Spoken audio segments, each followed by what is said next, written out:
Rahul. Let me introduce the team behind VoiceBridge. First, we have Ferran Escalet. Ferran brings expertise. Well, he has been a technician since a long time ago, and he knows how software development goes and serves as our project leader. The next one is Baris Ural, who has a background in economics which is really broad. He has worked with different startups and he has managed the marketing of lots of different teams. So he will be our marketing manager. Then the other team member is Yasir Borzila.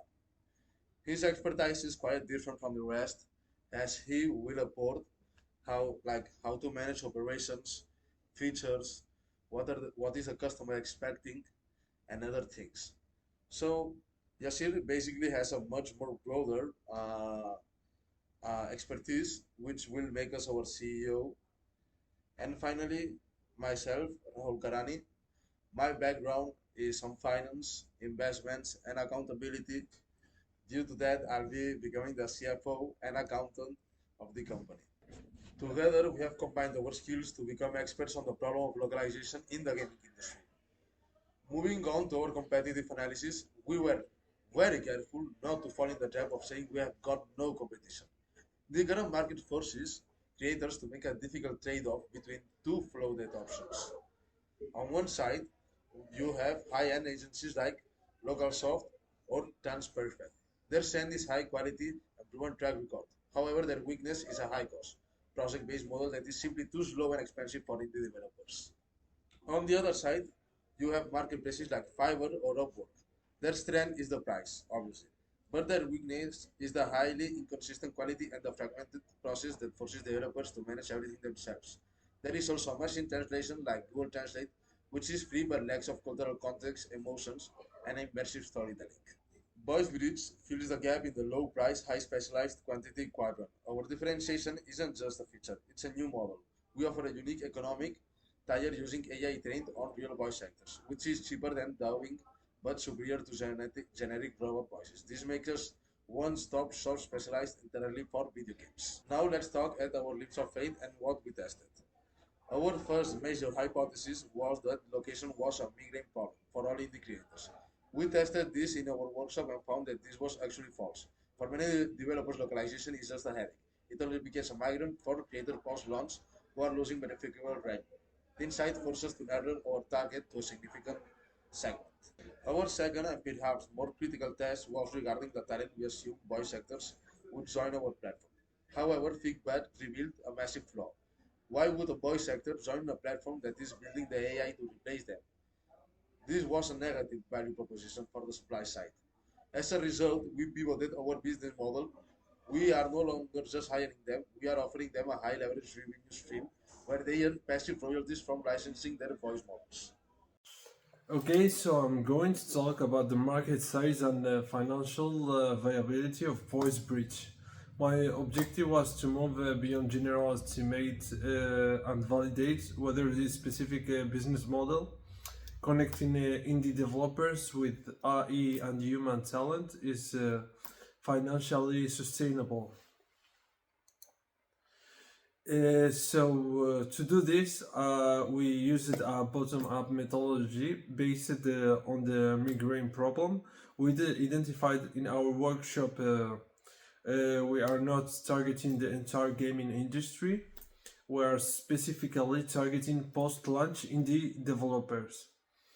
These are developers who already have a game with traction but are losing money every day because they cannot afford to localize and have good voice actor models. Okay. So based on this based on this, we calculated our market potential. While the total addressable market for localization is huge, it's 3.33 billion. Our focus is the serviceable available market of 1.2 billion. This represents the indie and the mobile sector that needs accessible tools like ours. And our realistic target is to capture just 1.5 of this market by year 4.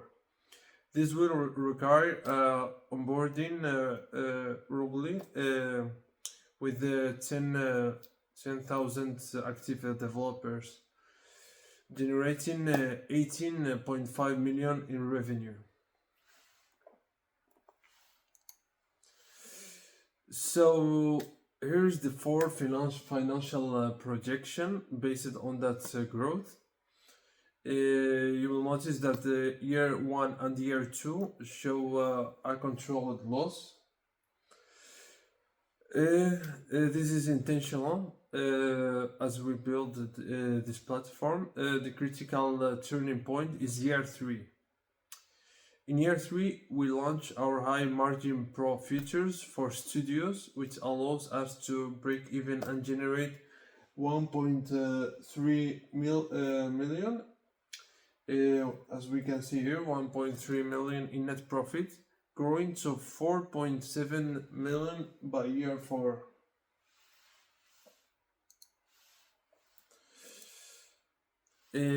Now I want to address the risk visible in year 2. We are asking for 1.5 million in Series A funding because we have two strategic expenses that cannot be cut. We have talent royalties. We pay actors for their voice data. This is expensive, but it protects us from the legal lawsuits currently hitting our competitors. And AI research and development. We must found context aware, and gamers reject robotics voices. This investment ensures our quality meets their standards. In conclusion, the investigation confirms that VoiceBridge is finally viable, and we will have underserved market of 1.2 billion, a scalable acquisition model via streamers, and a clear path to 25% profit margin by year 4. Hi, I'm Ferran. I'm going to walk you through our research journey and how our business model evolved. Here is our Canvas version 1. Our original idea was essentially a better Fiverr, a curated marketplace for better talent. We researched this by analyzing the problem-solution fit in our workshop. What we found was that while this model solved the quality issue, it failed to address the cost pain point for our indie developers. We also looked at modern agency model, but we realized it would force us into a price war with other agencies that we couldn't win. This led us, obviously, to Canvas version 2, the VoiceBridge hybrid concept. We iterated to a model that combines a premium human marketplace with a high-quality AI economic tier. To test this, we conducted interviews with real stakeholders, like Juan from Open House Games and Victor from Social Point. Here is what we found. First, indie developers are not opposed to AI. Juan told us that they viewed AI as a way to reach new markets if the quality was better than current tools. Second, for larger studios, the pain point wasn't just translation, but workflow automation. Victor confirmed that a platform automating the chores of coordination would save them weeks. Now, we move on to our business model Canvas version 3, the ecosystem. This brings us to our final iteration. While the customer side was working, we had to fix the talent side based on the replacement fear Raul mentioned earlier. We expanded our research to include 10 total interviews, including streamers and gamers. We spoke to Laura, a streamer who confirmed that viewers loved localized voices and that she would promote a tool that wasn't robotic. We spoke to casual gamers like Alex, who for many, subtitles are enough, but bad translation destroyed the immersion inside video games. So here is where we finished. We confirmed that 90% of players struggle with language barriers. We validated that players accept AI if it sounds emotional and natural. Our final business model is now a two-sided ecosystem. For the developer, we are the affordable growth engine that combines pro translators and AI. For the voice professional, we are a licensing platform that generates royalties, not a replacement. We are ready to move on to the next step, prototyping a lightweight AI subtitle generator. Thank you very much. Well, our competitors are failing because they do not have the hybrid platform that we offer. That hybrid platform being, yes, Fiverr and Upwork do real good jobs of offering services from real voice actors. However, they do not offer this hybrid platform that we have. And that hybrid platform will definitely boost the use of businesses because our go-to market strategy starts with post-launch indie game developers, as I said, and we decided to launch first on platform called Steam, where the pain is the highest and alternatives are weakest. No, there is no straight company that works with Steam directly. They need to contact the game developers alone, which they might not be open to do this, or they may not see the opportunity to grow more.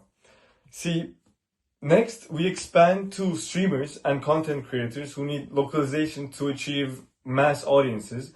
And we see YouTube channels such as Mr. Beast, who actually dubs over his videos, that the content that he does, and he uses, yes, human employees, but the work time that our business would help them to cut this time to, as I said, 48, minimum 48 and around 72 hours, depending on the size of the project, you would get your job work back. Finally, we expand our scale into mid-sized studios and agencies through API integrations. And the workflow automation that we offer is, we believe that they would really benefit off of this. And the data that we have, that we collected after the interviews that we did, those data really signifies and shows, well, the easiness and the practicality of the business that we have offered them. And what I'm trying to get through that is this workflow automation's practicality to mid-sized studios will create recurring revenue, since it will cut times so much shorter. Now, then we arrive to the question that would we pursue this business idea after this semester? Well, through the leaps of faith that we had and through our results that we have collected through the interviews, we have decided that, well, we validated the problem. However, yes, we did identify a strong market, and this is a good time to take a leap into this industry and specific sector. Well, the next step would be launching a viable MVP. Well, what a viable MVP, meaning, yes, the MVP that we had was already able to show people, and we were able to test numerous people and see their reactions on what they liked, what they didn't like about the video. To comment on that is, well, everyone expressed that they really liked how easy it was to, well, access and view each profile, each human profile that we have on the platform. They told me that if they were a voice actor, that signing up to this platform is very easy through our, well, not booking process, but the application process to our website is pretty easy. We've designed it to be, for that to be quite practical, so that we gain, well, more applications and hence more human actors on our website to offer validity, and this would actually really help us to identify as a solidified platform, to have actual human voice actors having signed up to this platform would really benefit the look, and well, they like that viewing this through the website was super easy. In overall, they commented on how easy the navigation was to the website, and whether they can chat. If they wanted to chat, they could chat with the voice actor to propose their project and see if they can work up something for it. Yes, the MVP still has to be developed, is what I'm trying to comment, because after we talked with our group mates, we've decided that this would cost a lot, as we've seen through our the data that my friends just presented.